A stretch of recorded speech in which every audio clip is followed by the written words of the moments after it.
Hello folks, welcome to the online portion of this class.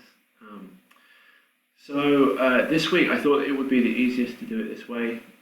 If I just give you kind of fairly easy, not easy, but easy to follow assignments during the week with a brief video overview of what I want you to do and how I want you to do it.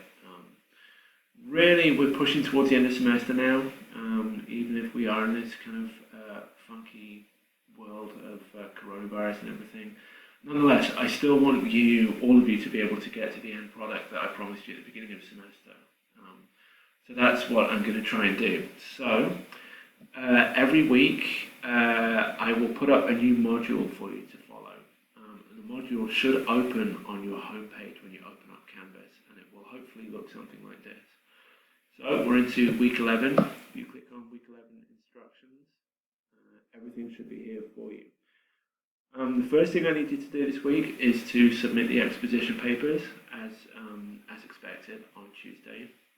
To do this online, please submit them either as a Word document or as a PDF and not as a Pages doc, which is what the iMacs tend to use. I can't open those and therefore I can't grade them. Please make sure it's a Word doc or a PDF as an attachment, and I will grade those as quickly as I can and return them to you. So that's for Tuesday. Having done that, I then want you to look through the rest of this. First of all, I'm going to take you through the final argument paper. So if you made it this far, congratulations, you are on the home stretch. Let me take you through the argument paper and I'll explain what's required. So, having identified and suitably researched an issue, situation, or ideological argument to analyze and discuss, write a paper in which you clearly state and support your own position on the subject. Your paper must contain the following features: a contextual description of the issue, problem, or situation being addressed, including any necessary definitions of terms or concepts that the reader will need to assess your position. A thesis stating your position, which we're going to work on. Thesis statements are going to be important, and I'll work on that next week. Okay. But a thesis statement is going to be a little more complex now than anything you've done before. So we're building you up into a more cultured way of writing these. Clearly articulated points supporting your position, and that's going to be your argument. So that's the reasons why you think what you think. So each reason is going to be a paragraph, and each one of those paragraphs is going to be supported by evidence. Okay. A minimum of 10, count them, 10 reliable primary and or secondary sources to support the claim that you make. You'll be graded on the quality, authority, and breadth of the evidence you cite. So you've already started down that path because I've made you do the bibliography and now the exposition. So the idea is that you add to what you already have. And if I flag, for example, that you need more academic sources or you need more media sources, then this is the place to do it. And a thorough consideration of any and all valid counter-arguments to your position. You may accommodate or refute such counterclaims, or any irrelevant or frivolous counterclaims may be ignored. Your paper should be 10 to 12 pages in length, tight, double-spaced, and cited using MLA with a works cited page. So a couple of things. I'm going to tell you about counterclaims a little bit today, and try and explain that. But you were already familiar with the main counterclaims to your argument because I've made you do the exposition where you've given a pro and con. If you are essentially pro, then the cons are your counterclaims. Your problem now is, how do I deal with these counterclaims? How do I deal with someone, a reasonable, intelligent person who's arguing against me?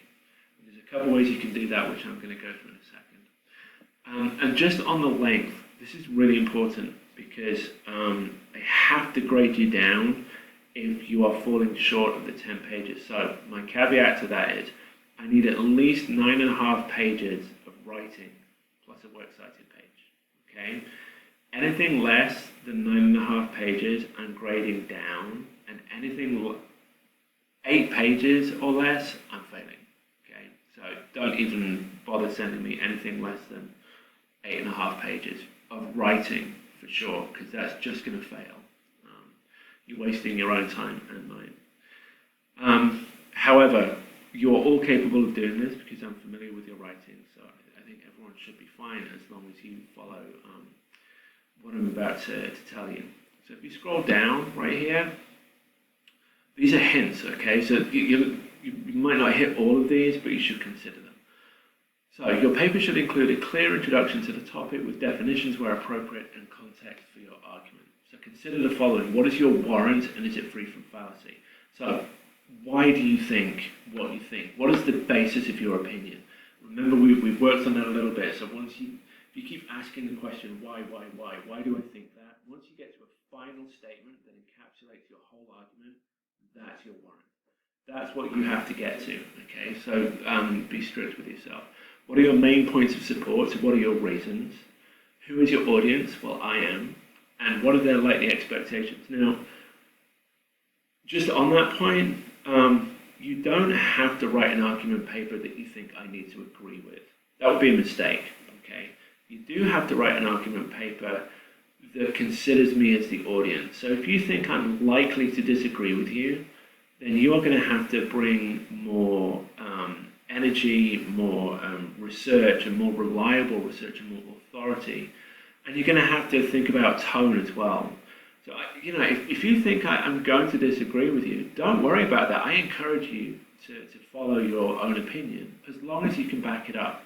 If I get to the end of your paper and I say, I still don't agree with them, but they've argued this very well, that's a good paper, okay? That will not get graded down in any way, okay? So be true to yourselves with that. All these points will condition the way you approach the paper. If your audience is likely to be resistant to your claim, you'll have to consider what kinds of evidence will be most persuasive, what kinds of appeals will be most effective. If your audience is likely to be receptive, you can be more direct. If it is likely to be resistant, you'll have to balance logos, which is logic, and pathos, which is emotion, ethically, to make sure your readers don't feel tricked or manipulated. In either case, your warrant must be sound and well considered. Okay? Whatever your audience may be, balance, research, ethics, and logic will be central to making people agree with you. Consider all possible counterclaims or policies, which I'm going to talk about in a second.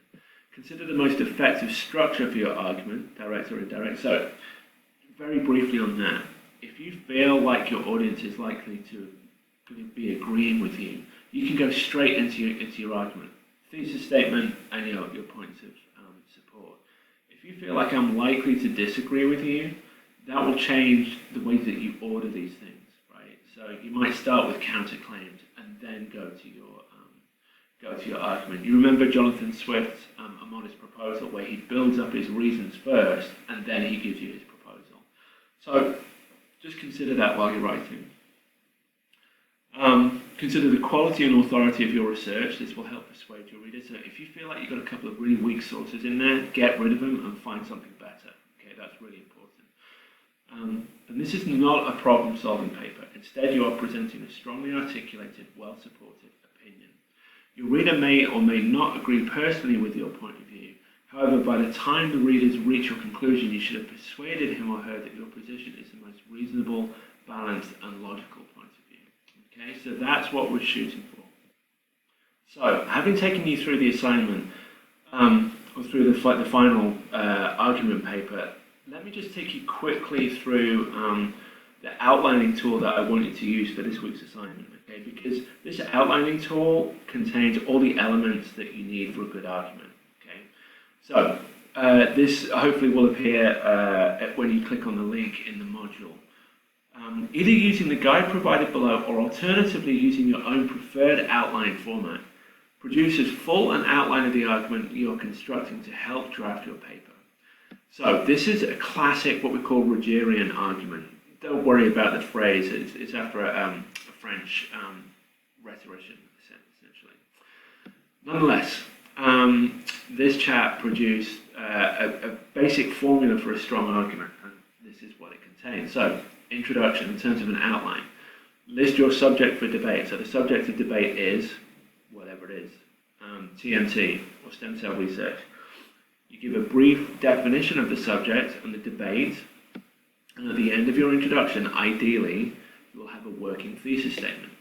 So if you can fill this out as you go along, this will really help you. Okay, so this paper will argue that, whatever your position is, because, and then list as many reasons as you have or that you can think of And remember that each of those reasons is then going to be your topic sentence for the main supporting points.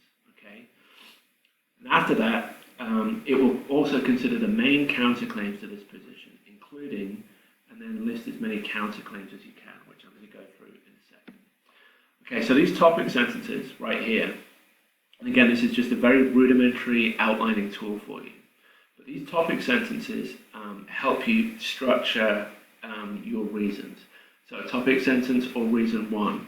So what's your first reason for your position? That's paragraph number 2, maybe number 3. Topic sentence 2 or reason number 2. What's your second? Topic sentence 3. What's your third reason? And I'm hoping you will have more reasons for whatever you think.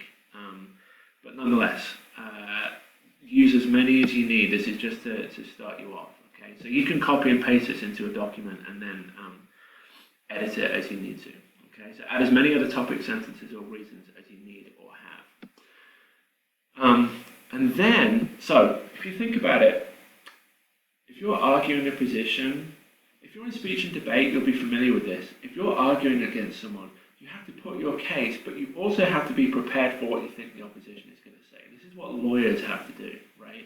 You have to anticipate what the opposition are going to say and be ready to deal with it when it comes. There's a couple of ways that you can do this. Okay, so first of all, consider the counterclaims. Okay, so having done your exposition, you are familiar with both sides of the argument. What would a reasonable person argue against what I'm going to say, and how am I going to deal with it?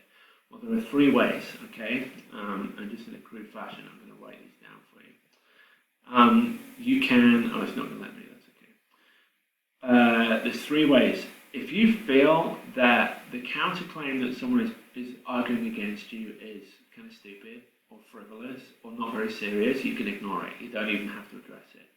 However, if you think it's a valid reason that they're talking about, so let's, for example, if we're talking about the 30-meter telescope, someone arguing for its construction will say there is no better place in the world and it's going to advance our understanding of the cosmos because of that, right?